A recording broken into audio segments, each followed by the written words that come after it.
Pernahkah kamu merasa daging sate yang kamu makan sendirian di pinggir jalan Pantura pada pukul 2 pagi terasa terlalu manis? Sensasi aneh itu mungkin bukan karena bumbu kecap yang berlebihan. Malam itu, di jalur Pantura yang membelah kegelapan tanpa batas, sebuah rahasia kelam menunggu untuk diungkap. Ada harga yang sangat mahal untuk sebuah kenikmatan misterius di tengah sunyinya malam. Jalur kilometer 154 bukanlah rute yang asing bagi para pelintas malam.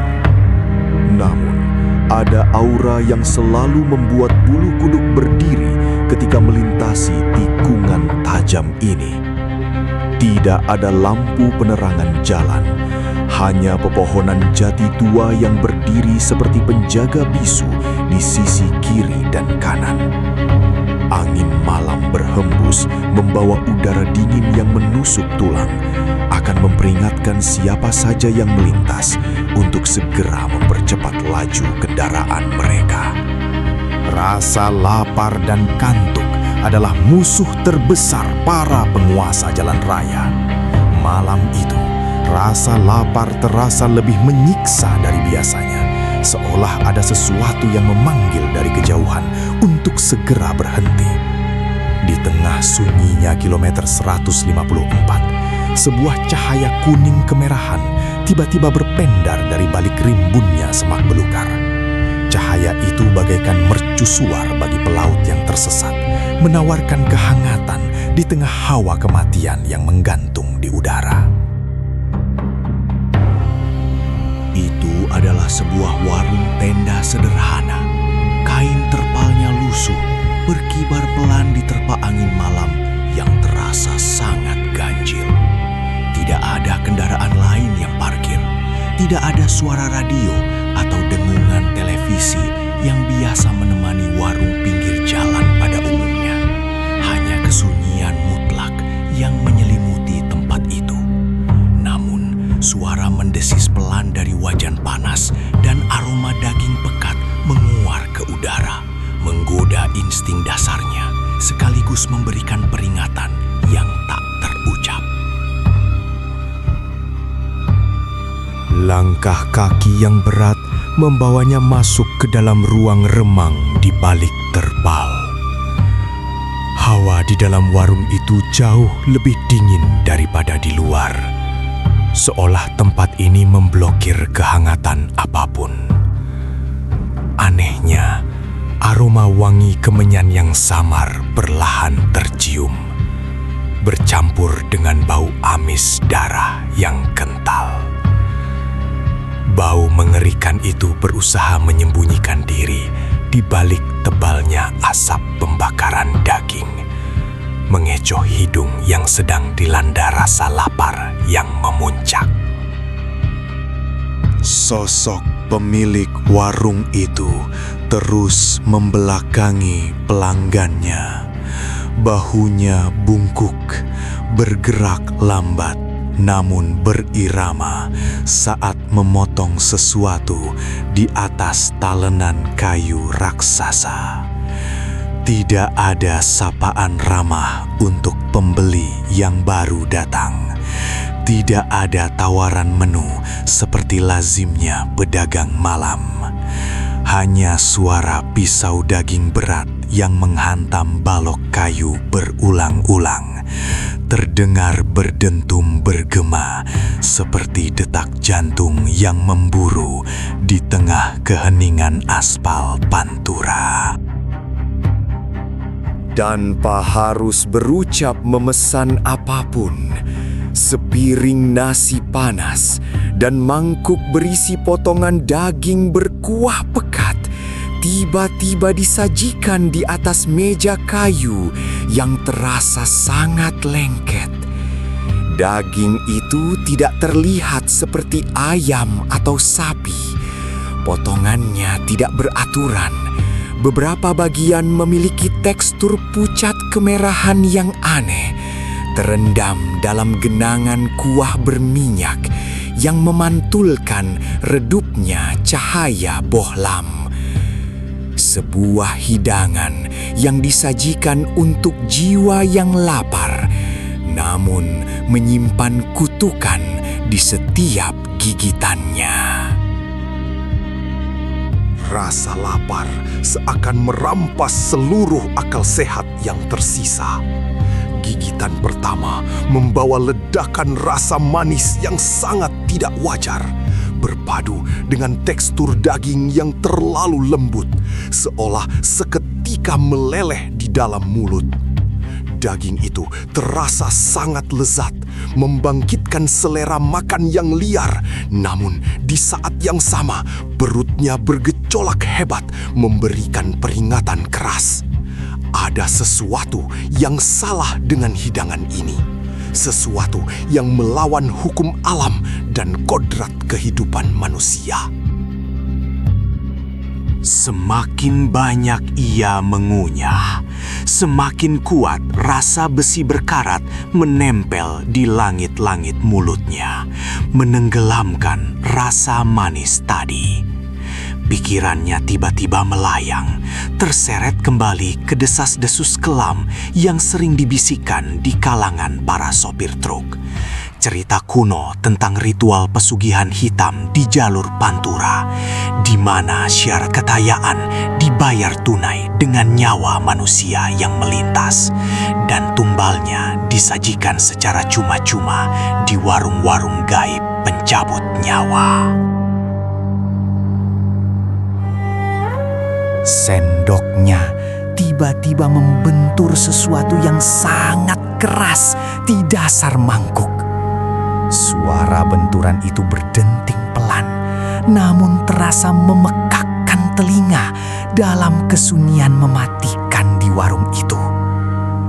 Perlahan, dengan tangan bergetar, ia mengangkat benda keras tersebut.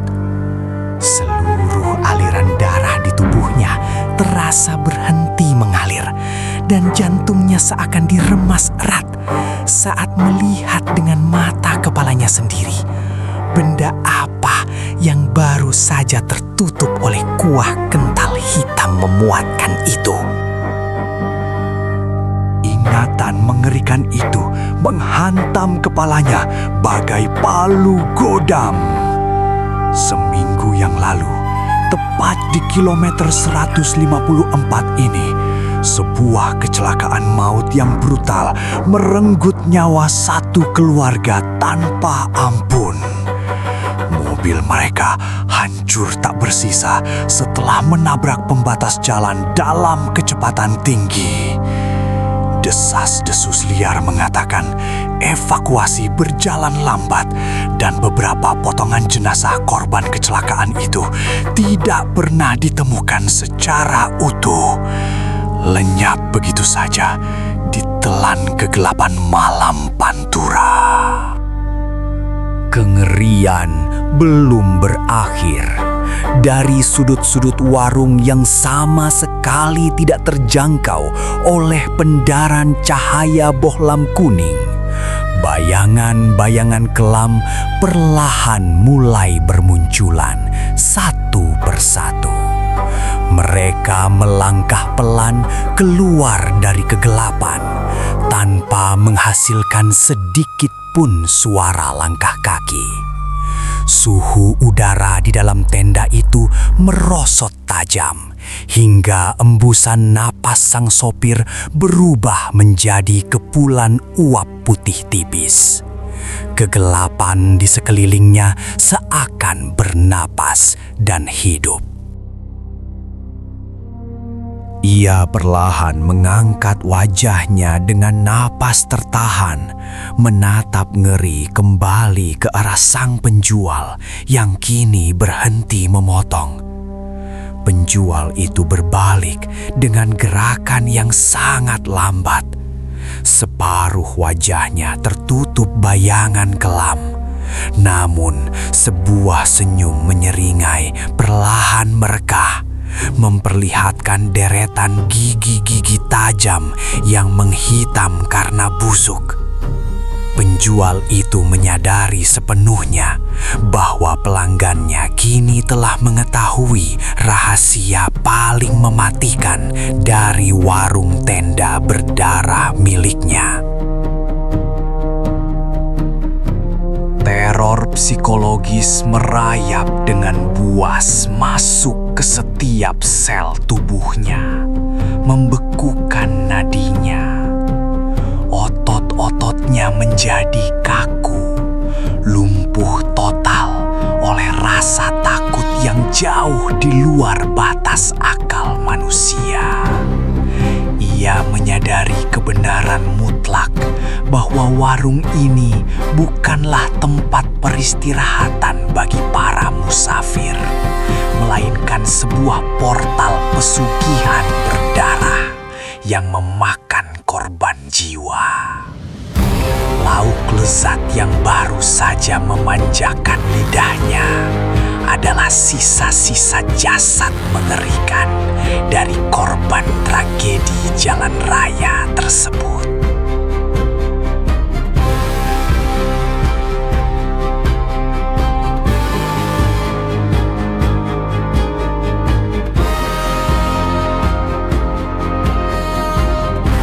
Wujud bayangan misterius itu perlahan menjadi semakin nyata dan jelas. Sosok-sosok pria, wanita, hingga anak-anak berdiri mengepungnya. Pakaian mereka compang-camping, basah dipenuhi noda darah yang telah mengering dan menghitam.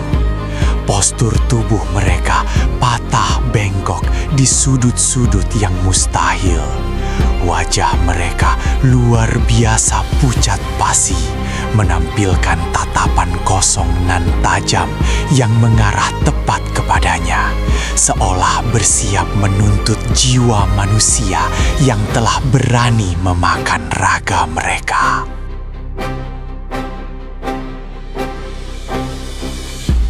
Insting bertahan hidup di alam liar akhirnya berhasil mengalahkan kelumpuhan raga dan pikirannya.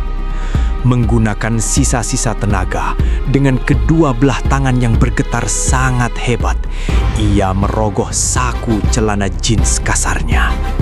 Ia menarik keluar beberapa lembar uang kertas lecek yang langsung ia lemparkan begitu saja dengan panik ke atas meja basah itu. Ia tahu ia harus segera angkat kaki dari tempat terkutuk ini sebelum ia dikuliti dan menjadi menu sajian pesugihan berikutnya. Namun, takdir berkata lain. Tepat pada detik ia membalikkan badannya untuk melarikan diri. Sebuah cengkraman tangan dingin yang terasa bersisik menjepit erat pergelangan tangannya. Kulit dari tangan misterius itu tampak mengelupas parah, memperlihatkan jalinan otot dan tulang yang menghitam akibat luka bakar mematikan. Bau busuk bangkai manusia langsung menyeruak ke udara, meracuni seluruh kapasitas paru-parunya, dan membuat isi perutnya terasa diremas-remas hebat, nyaris meledak.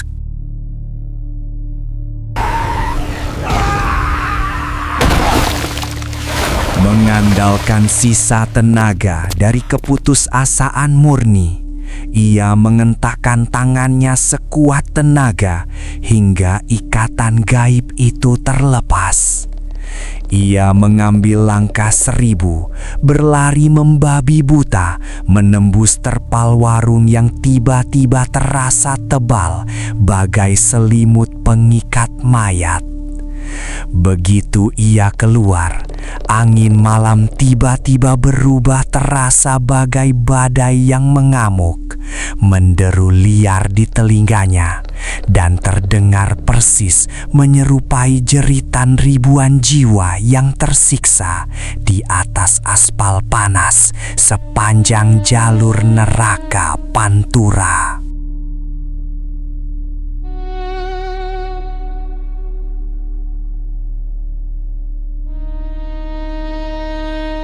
Pintu truk dibanting tertutup dengan sangat keras. Tangan kasarnya segera meraih dan memutar kunci kontak dengan brutal dan tergesa-gesa. Mesin diesel tua itu seketika menderu keras, membelah kesunyian malam yang tadinya mematikan. Ia menginjak pedal gas dalam-dalam tanpa berpikir panjang, membuat ban besar truk berdecit keras menggesek aspal basah. Dalam kecepatan tinggi yang membahayakan nyawa, instingnya memaksanya melirik kaca spion untuk melihat apa yang ia tinggalkan. Apa yang terpantul di cermin spion itu menghancurkan seluruh sisa-sisa kewarasannya seketika.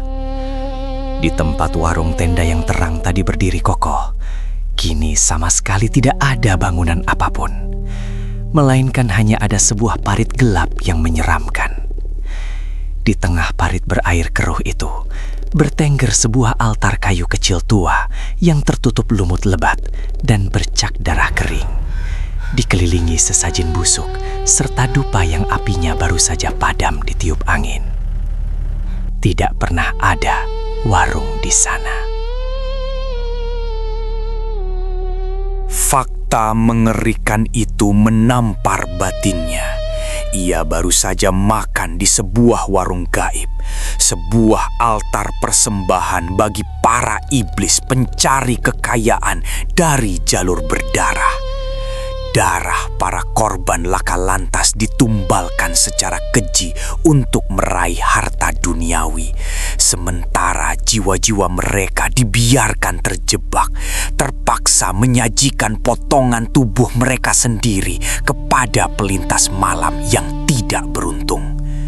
Dan tragisnya, dengan menelan lauk itu, ia kini telah menjadi bagian dari ritual laknat tersebut. Truk raksasa itu terus melaju dengan kecepatan penuh, meninggalkan kutukan kilometer 154 di belakangnya. Namun, teror gelap itu tidak pernah benar-benar tertinggal. Perlahan-lahan, di tengah detak jantungnya yang berangsur mereda, lidahnya tanpa sengaja mengecap sesuatu di langit-langit mulut. Rasa manis daging yang sangat ganjil dan aroma pekat besi berkarat itu kembali muncul merayap dari rongga tenggorokannya.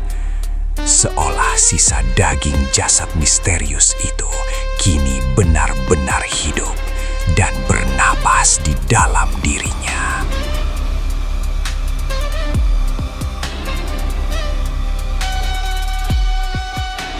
Jadi, jika suatu malam kau harus berkendara membelah kesunyian, melintasi jalur tengkorak pantura yang sepi, dan tiba-tiba hidungmu mencium aroma wangi daging panggang dari sebuah warung tenda yang berdiri tegak sendirian di tengah kegelapan, dengarkan peringatanku ini. Sebaiknya kau injak pedal gasmu dalam-dalam.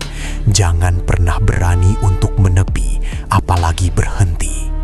Karena kau tidak akan pernah bisa menebak apakah pada malam itu kau yang menjadi pelanggan warung atau justru menjadi bahan persembahan cincang berikutnya.